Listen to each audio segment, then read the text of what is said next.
De la gran aldea a la París de la Plata. ¿Qué es el eclecticismo?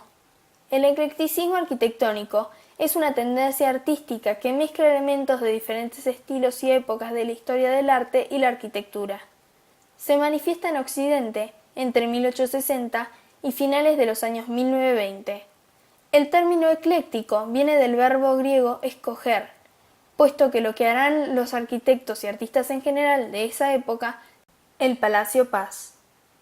No es difícil darse cuenta, si se observa con detalle las fachadas de los edificios del centro de Buenos Aires, que la arquitectura porteña de finales del siglo XIX y comienzos del XX se caracterizó por su marcada influencia francesa. Sin embargo, pocos saben que el Palacio Paz, ubicado en pleno centro de la capital, frente a la Plaza San Martín, es un edificio cuyos frentes, esculturas y ornatos son copias o están inspiradas en diversos palacios franceses. Esto no es casual. El arquitecto del palacio, Louis-Marie Henri Sortet, era francés.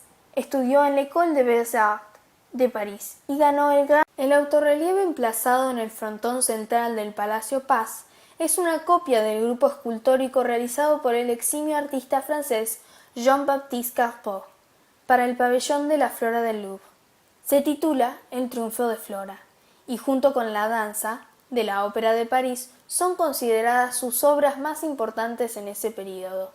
En las colecciones del Museo de Orsay y de la Torre Monumental.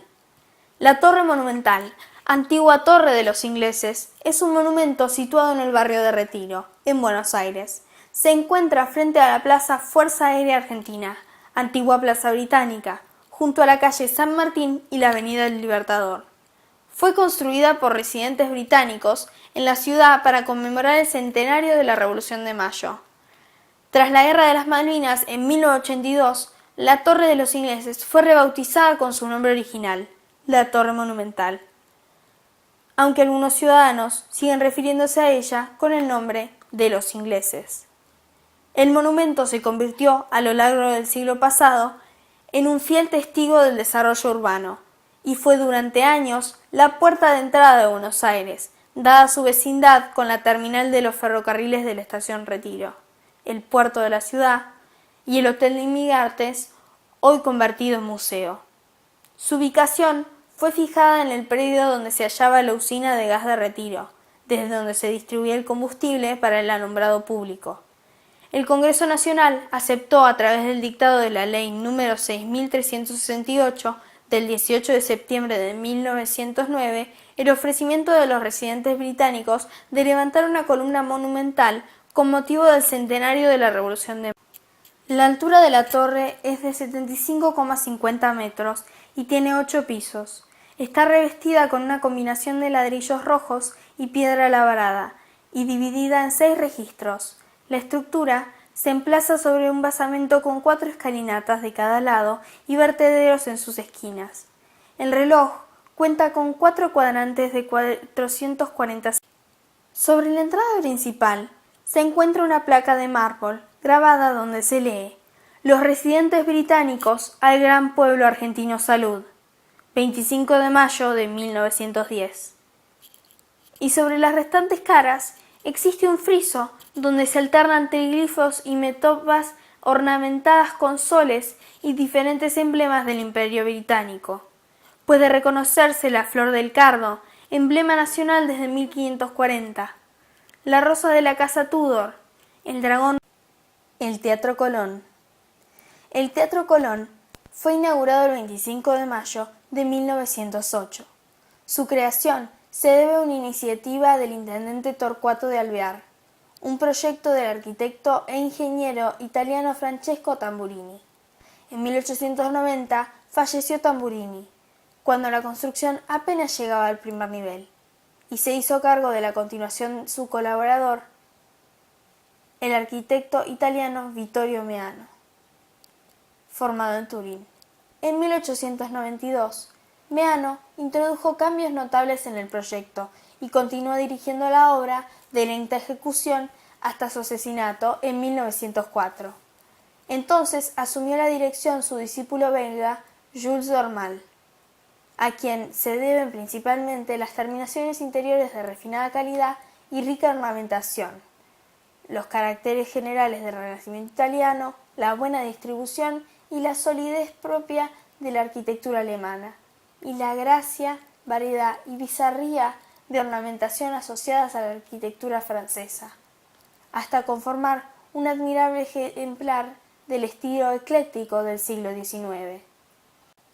La apertura de la Avenida de Mayo. La Avenida de Mayo, la arteria con que se inició el proceso de modernización de Buenos Aires, constituyó toda una novedad para los porteños que vivieron en los finales del siglo XIX y el umbral del siglo XX. Planificada por el intendente Torcuato de Alvear y concretada en 1894, 10 años más tarde de que se promulgara la ley que permitió su apertura, la Avenida de Mayo es todo un símbolo del afán de modernización que vivió nuestro país por entonces. La apertura de la Avenida de Mayo representó tanto el plano material como el simbólico, uno de los hitos primeros de una suerte de refundación de Buenos Aires. Si bien es cierto que la ciudad contaba con más de 300 años cuando la ancha avenida abrió su huella, no es menos cierto que cualquier población comience a existir a partir de la delineación de sus calles. En ese sentido, hasta entonces no existió la Avenida de Mayo. La ciudad fundada por Garay fue otra, distinta, la Casa de Gobierno. El solar en el que está emplazada la Casa Rosada fue durante toda la historia de Buenos Aires la sede de distintas y sucesivas autoridades de políticas que gobernaron el país. A poco de fundar la ciudad en 1580, don Juan de Garay mandó acavar una zanja y terraplenes formados con las mismas tierras extraídas de ella, encerrando dentro el origen de lo más adelante se llamó Real Fortaleza de San Juan Baltasar de Austria, o Castillo de San Miguel. Posteriormente, en 1595, el gobernador Fernando de Zárate mandó levantar una amurallada construcción de 120 metros de lado, con foso y puente levadizo, que se alzó en la manzana ceñida por las actuales calles Rivadavia, Balcarce e Hipólito Yrigoyen y la avenida Paseo Colón, sobre las barrancas, que entonces daban al río.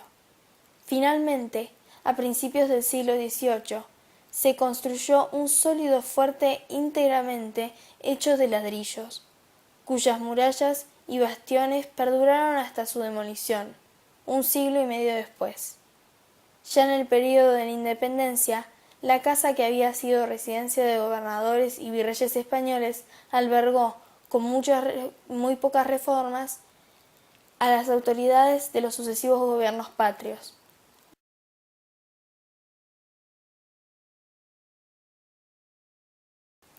Quinto Pulenta nació en Ancona, Italia. Llegó a la Argentina en 1901 y apenas hubo llegado, se encaminó hacia Cuyo. Allí comenzó trabajando en un viñedo. De a poco juntó plata suficiente como para comprarse una parcela de tierra propia. Cuando la tuvo, la hizo crecer y trabajar, siempre en la industria vitivinícola. Eventualmente logró poner su propia bodega, la bodega Peñaflor, una de las más grandes de la historia del país.